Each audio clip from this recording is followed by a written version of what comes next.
uma mulher com um bebê nos braços. Esse é o tipo de imagem que desarma qualquer pessoa, que faz o coração amolecer, que faz os olhos marejarem antes mesmo de qualquer palavra ser dita. Mas o que acontece quando essa imagem é uma mentira? O que acontece quando os braços que seguram aquele bebê seguram apenas uma boneca?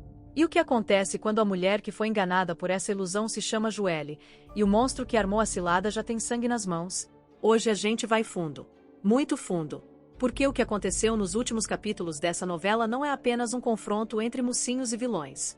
É um retrato brutal de como a desesperação pode transformar qualquer ser humano num instrumento de destruição, e de como a verdade, por mais enterrada que esteja, sempre encontra um caminho para emergir. Vamos começar pelo que importa. A armadilha mais cruel que uma mãe poderia enfrentar. Joelle não é uma personagem fraca. Muito pelo contrário. Ela é uma mulher que sobreviveu à perda da filha, à traição de pessoas próximas, ao abandono, à dor de não saber se o bebê está vivo ou morto. Cada dia para ela é um exercício de resistência emocional. E é exatamente por isso que Samira a escolheu como alvo. Porque atacar uma pessoa forte pelo ponto mais vulnerável dela, isso é crueldade calculada. Isso é malícia cirúrgica. A cena começa com Samira dentro de um carro, estacionado perto da chacrinha. Ela tem uma boneca enrolada em manta, segurando como se fosse um recém-nascido. Olha para o lado, espera o momento certo. E quando Joelle aparece na rua, ela desce do carro devagar, balançando aquele embrulho com a delicadeza de quem carrega algo precioso. Você consegue imaginar a frieza que é necessária para performar isso, para usar o instinto materno de uma mulher como Isca. Joelle vê. E Joelle acredita. Claro que ela acredita. Porque nenhuma mãe que passou por tudo que ela passou consegue se blindar completamente contra a possibilidade de ver a filha de volta. É quase um reflexo involuntário do amor. Ela se aproxima, os olhos cheios de lágrimas ainda antes de chegar perto, as mãos já se estendendo. E Samira entra no carro. Liga o motor. E quando Joelle abre a porta de trás, desesperada para ver o rosto daquele bebê, a vilã já está acelerando. Cantando no. Levando embora não apenas a jovem, mas toda a esperança que ela tinha depositado naquele momento. A descoberta de que era uma boneca, esse momento merece ser analisado com cuidado. Porque não é apenas um susto. É uma segunda perda. Joelle já perdeu a filha uma vez. E naquele banco de trás, no carro em movimento, ela perde de novo. A sensação que o roteiro nos oferece aqui é de uma crueldade em camadas. Primeiro a esperança, depois o vazio, depois a raiva. E é a raiva que salva Joelle naquele instante. Porque em vez de desmoronar, ela enfrenta Samira olho no olho. Mas há algo ainda mais revelador nessa cena. Quando Joelle confronta a vilã, Samira diz uma frase que muda tudo. Ela admite o que fez com o Jorginho. Não com remorso. Com ameaça. Como se a capacidade de ter feito aquilo fosse um troféu, uma credencial de periculosidade. Esse é o momento em que entendemos que Samira não é simplesmente uma vilã movida por ganância ou ciúme. Ela cruzou uma linha psicológica que a maioria dos seres humanos nunca sequer se aproxima. Ela mata. E ela usa isso como poder. Joelle ouve aquilo e fica em choque. Mas não quebra. E isso, meus amigos, é o coração desse arco narrativo. A heroína não quebra. Agora vamos falar de quem estava observando tudo isso desde o início, e que talvez seja o personagem mais complexo dessa história toda. Bagdá. Bagdá não é um mocinho tradicional. Ele é o chefe da chacrinha. Um homem que vive entre as sombras, que tem seus próprios códigos, sua própria lei. E é exatamente por isso que o impacto da revelação sobre o Jorginho é tão devastador para ele. Porque Jorginho não era apenas uma vítima. Era o pai. Era Araitz. E quando Bagdá descobre que Samira foi a responsável pelo que aconteceu com ele, algo dentro dele se reorganiza completamente. É interessante observar como o roteiro usa Bagdá como um instrumento de justiça paralela. Enquanto a lei oficial tenta capturar Samira pelos meios formais, Bagdá age pela emoção, pelo elo de sangue, pelo código da chacrinha. Ele rastreia o carro da vilã com o GPS que ele mesmo instalou. Ele se infiltra na casa dela disfarçado, usando o capuz de Joelle como cobertura. Ele aparece no avião no último segundo possível, quando todos já tinham perdido as esperanças. E aqui precisamos pausar por um momento para reconhecer a genialidade dramática desse último ato. Samira já está sentada. O avião está taxiando. Os motores estão ligando.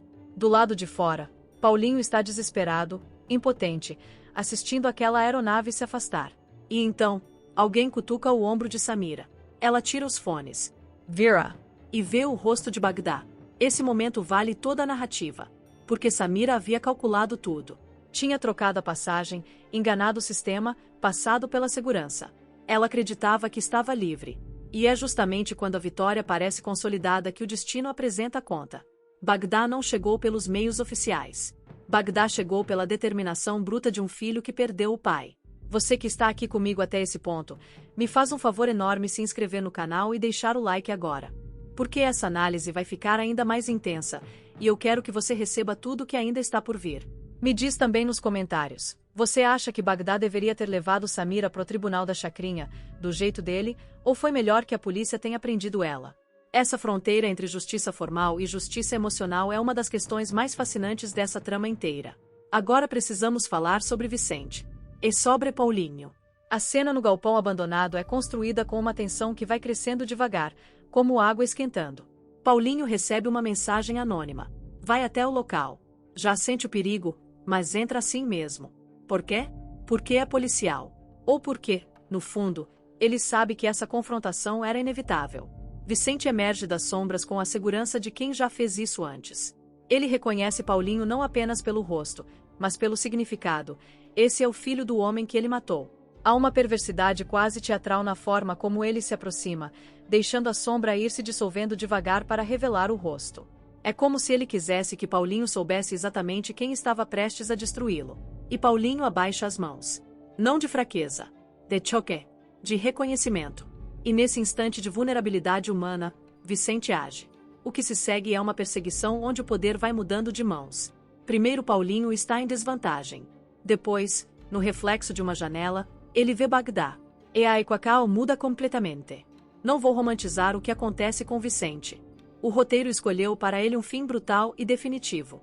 O que interessa aqui não é a cena em si, mas o que ela representa para Paulinho. O ciclo de violência que começou com o pai encontrou sua conclusão.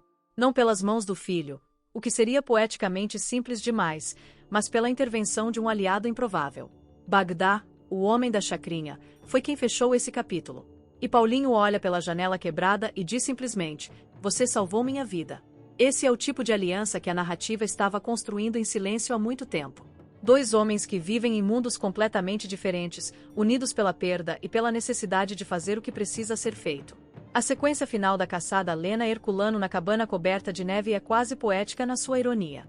Eles acreditavam que o frio e a distância os protegeriam.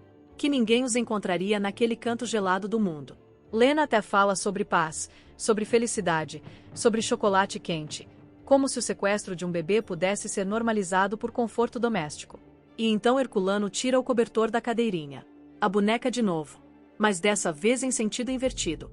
Dessa vez, é a vilã que é enganada. É o crime que encontra seu espelho. E o grito de Lena que ecoa pelas montanhas congeladas é a materialização de tudo que Joelle sentiu naquele banco de trás, semanas atrás. Enquanto isso, na cabana, o choro de um bebê de verdade. Raul, com a filha nos braços, emocionado, dizendo que nunca mais vai soltar ela. Aqui chegamos a uma das questões mais complexas desse arco todo. Raul merece esse momento. Porque Raul não é inocente. Raul fez escolhas. Raul se envolveu com Samira, teve segredos, colocou Joelle em situações de risco. E no entanto é ele que está segurando o bebê no final. É ele com a redenção nos braços. O roteiro está nos dizendo algo sobre perdão? Sobre segunda chance?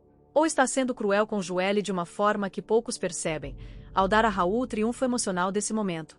Agora, antes de fechar, deixa eu compartilhar 3 perspectivas sobre o que pode estar por vir nessa história, porque a trama está longe de terminar.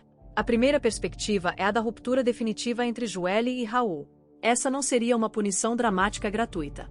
Seria uma consequência lógica. Joelle perdeu a filha, enfrentou Samira no carro, viveu o horror daquela boneca. E no final, Raul aparece com o bebê como herói? A raiva acumulada pode ser maior do que o amor. E se o próximo grande conflito dessa novela for Joelle descobrindo sua própria independência, sem Raul, sem a proteção de ninguém? A segunda perspectiva é a de Bagdá como personagem central da próxima fase. Ele matou Vicente. Ele prendeu Samira. Ele salvou Paulinho. Esse homem acumulou poder narrativo de uma forma que raramente acontece com personagens secundários. O que acontece quando um personagem assim resolve cobrar tudo que é devido? A chacrinha pode se tornar o próximo epicentro dramático, com Bagdá no centro de uma guerra que vai muito além de Samira. A terceira perspectiva é a mais obscura, e talvez a mais fascinante. E se Samira não estiver realmente derrotada? Uma vilã da sua complexidade psicológica raramente aceita a prisão como fim. Ela admitiu onde estavam Lena e Herculano porque, como ela mesma disse, não tinha nada a perder. Mas pessoas assim sempre têm um plano B. Sempre tem um segredo guardado. O que Samira sabe que ainda não revelou? Que carta ela ainda segura na manga, mesmo presa, mesmo exposta? O mistério não acabou. A dor não acabou. E a verdade, como sempre nessa história, ainda está pela metade. Porque novela boa não termina com um herói segurando um bebê na neve. Novela boa termina com uma pergunta pulsando no peito de quem assiste. E essa pergunta, hoje, é simples e devastadora ao mesmo tempo.